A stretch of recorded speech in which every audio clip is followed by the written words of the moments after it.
Hello, Isa. Good morning. Uh, let's start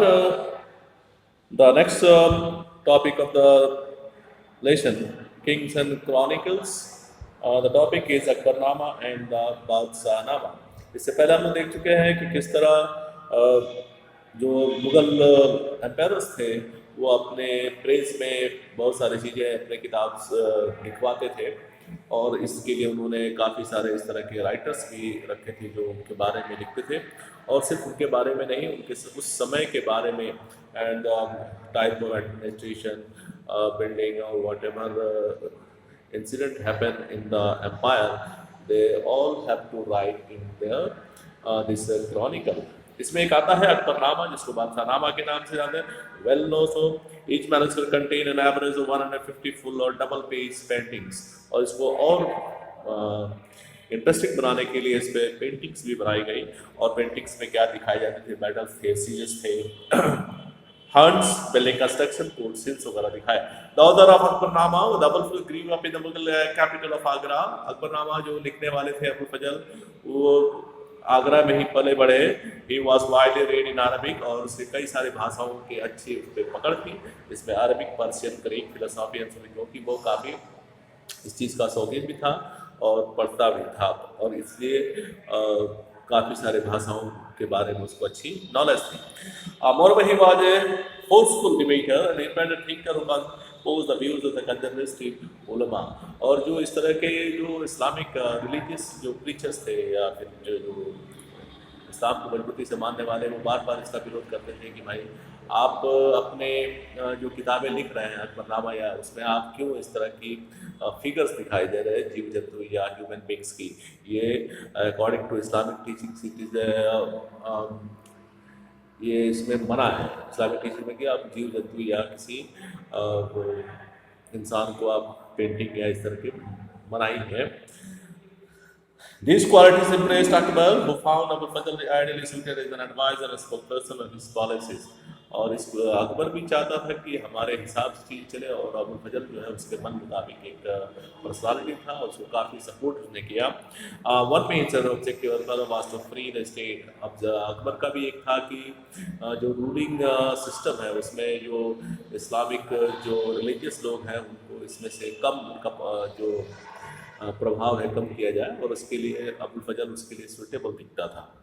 in his role as court historian Abul Fazl both shaped and article ideas of Akbar और अबुल फजल को इतनी जब छूट मिल गई तो अपने हिसाब से अकबर को एक नए तरीके से किताबों के अंदर उसने दिखाना शुरू किया Beginning in 1858, Abu Fazl worked on the Akbarnama for 13 years और इसके 13 साल लग गए इसको लिखने में repeatedly revising the draft, the chronicle is based on range of sources, अलग अलग सोर्सेस से चीज़ों को इकट्ठा करनी थी और उसको सही है या गलत है इसको भी चेक करना होता था including actual records of events official documents और testaments of knowledge for knowledgeable persons Akbarnama is divided into three books of which the first two are chronicles, the third book is आईने अकबरी. इसको तीन part में उन्होंने divide किया. जो दो पहले पार्ट है वो अकबर के बारे में था और आईने अकबरी जो है वो दूसरा चीज़ था जिसमें अकबर एक नए रिलीजन के स्टाइल उसमें था कि किस तरह एक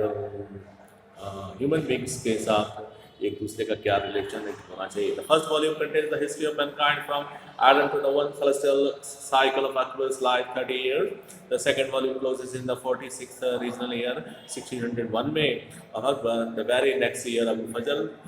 fell victim. और इसके लिए जो अकबर के दरबार में जो थे जो काफ़ी अबुल फजल का विरोध करने वाले थे और उन्होंने एक ऐसा साजिश किया और इसी में अबुल फजल की हत्या हो जाती है.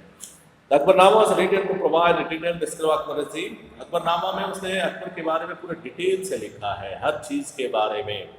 Recording particular significant across time क्या क्या घटनाएं घटी as well as the more novel sense of giving a synchronic और उसको एक रोचक बनाने के लिए उसने एक नॉवल का तरीका दिया कि लोगों को अच्छा लगे और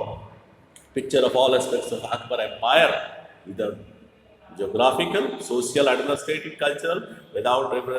Revenge of chronology. In the Ain Akbari, the Mughal empire present as having a diverse population consisting of Hindus, और उसने ये भी दिखाया कि अकबर का एम्पायर जो था उसमें सिर्फ एक रिलीजन के लोग नहीं थे, उसमें पूरा डाइवर्सिटी था हर चीज़ में, चाहे इन टर्म्स ऑफ कल्चर और इन टर्म्स ऑफ रिलीजन से Hindu, Jain, Buddhist and Muslims had a composite culture, एक मिली जुली संस्कृति थी. Abul Fazl wrote in a language that was ornate and which attaches importance of diction, and rhythm and text was often read aloud. और इस तरह भी था कि उसको आप बहुत ऊंची आवाज़ में भी पढ़ सकते थे और उसको एक रिदम दे सकते थे. This Indo Persian style was patronised, और ये एक इंडो और पर्शियन स्टाइल में था और इसको काफ़ी वहाँ पे इसके लिए शाबाशी भी मिलती थी इसको अपने लिखने की कला की वजह से. And there were the large number of writers who wanted to write like Abul Fazl, और उस समय के बहुत सारे जो इस तरह और भी राइटर्स थे वो भी चाहते थे कि हम अबुल फजल की तरह लिखें. पीपुल ऑफ अबुल फजल, और अबुल फजल का ही एक शिष्य था जिसका नाम था अब्दुल हमीद लाहौरी. ये इसने शाहजहां के बारे में लिखा है बादशाहनामा. हियरिंग ऑफ हिज टैलेंट, जब उसको पता चला ये लाहौर का रहने वाला था और शाहजहां को जब पता चलता है कि इस तरह का एक कोई है जिस टैलेंट है, तो उसको अपने कोर्ट में कमीशन देता है, यानी कमीशन का मतलब जगह देना. Him to write a history of Akbarnama, और उसको बुलाया जाता है और शाहजहां कहते हैं कि भाई जिस तरह अकबरनामा ने वो अबुल फजल ने लिखा है उसी तरह आप मेरे बारे में लिखिए Badshahnama. In his official history at 3 volumes, और 3 volumes है, 10 lunar years comprising, और लगभग 10 साल के आसपास उसको लग जाते हैं इसको लिखने में. Lahori wrote the first and second chapters comprising the first 2 decades of the emperor's rule. These were later revised by Sadullah Khan, Shahjahan's wazir. Informs of the old days prevented Lahori from proceeding with the third decade, which was then chronicled by the historian Waris, और इसको पूरा किया बाद में एक दो और लोगों ने. During the colonial period, British administrators began to study Indian history. अब आते हैं, जब अंग्रेज आते हैं तो उन्होंने पूरी जो डिटेल से अकबर के समय में क्या व्यवस्था थी, क्या सिस्टम थी, उसको डिटेल, क्योंकि उनको रूल करना था और अकबर के जो समय का, यानी जो मुग़ल एम्पायर का जो प्रभाव था वो अभी ख़त्म नहीं हुआ था और अंग्रेज नहीं चाहते थे कि अचानक से इसमें कोई हम बदलाव करें, क्योंकि हो सकता था कि अगर अचानक बदलाव करते तो इंडियंस जो थे वो अंग्रेजों के विरोध में आ जाते. तो इसीलिए वो चाहते थे कि जो एम्पायर के समय में जो हो रहा था उसको उसी तरह धीरे धीरे चेंज करेंगे, अचानक ना बदलें. Have them better understand the people, और लोगों को, यहाँ के लोगों के बारे में समझना उनके लिए आज बहुत ज़रूरी था. और इसीलिए society of the aesthetic society of Bengal founded by sir William under the editing, printing and translate of many Indian, और इसके लिए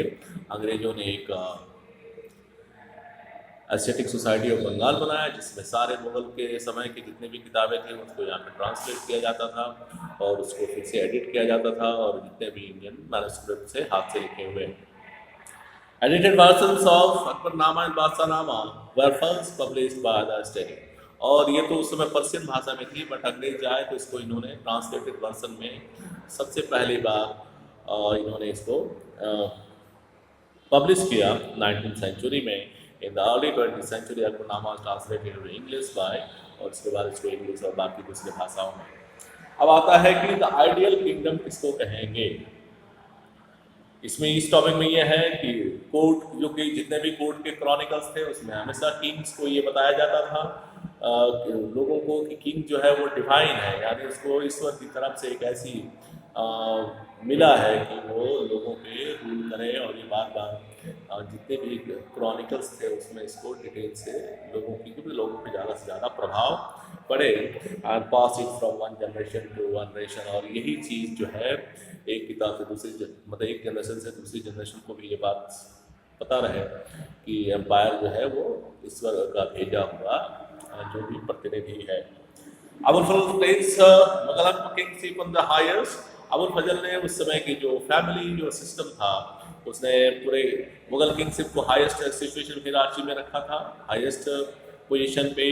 receiving light emanating from God, here he was inspired by famous Irani Sufi Shihabuddin Suhrawardi. वो फर्स्ट डेवलप दिस आइडिया, और यहाँ पे उसने एक idea लिया सोहरावर्दी का कि हम इस तरह का चीज़ें जो है पेंटिंग के थ्रू भी दिखाएं कि ईश्वर जो है डायरेक्ट एक रोशनी या लाइट दे रहा है यहाँ के एम्पायर पे। According to Zayed, there was hierarchy in which the divine light was transmitted to the king, who it became source of his spiritual guidance from his subjects. Paintings that accompany the narrative, the chronic transmit idea in a way that left a lasting impression on the minds of viewers. और painting भी इस तरह बनाई जाती थी कि देखने वाले के दिमाग में भी वो एक अच्छा खासा प्रभाव छोड़े। मुगल आर्टिस्ट, इसके लिए मुगल आर्टिस्ट बहुत प्रयास करते थे और from the 7th century onward began to portray emperors wearing the halo which they saw in emperor paintings of Christ and the और उसके बाद उन्होंने मुगल किंग के सर के जो पीछे का हिस्सा उसको गोल उन्होंने दिखाना शुरू किया, जिस तरह हम लोग अपने यहाँ के देवी देवताओं या क्राइस्ट या दूसरे लोगों के सर के पास गोल दिखाते हैं। आप ऊपर की पेंटिंग में पेज नंबर 233 में इस चीज़ को देख सकते हैं और कि यह एक गोल पीछे का चक्र वाइट में दिखाया जाता था, यानी ये एक डिवाइन लाइट है, यानी ईश्वर की तरफ से दी गई है। Which they saw in open paintings of Christ and Virgin Mary to symbolize the light of God। आज इतना ही, बाकी कल देखते हैं।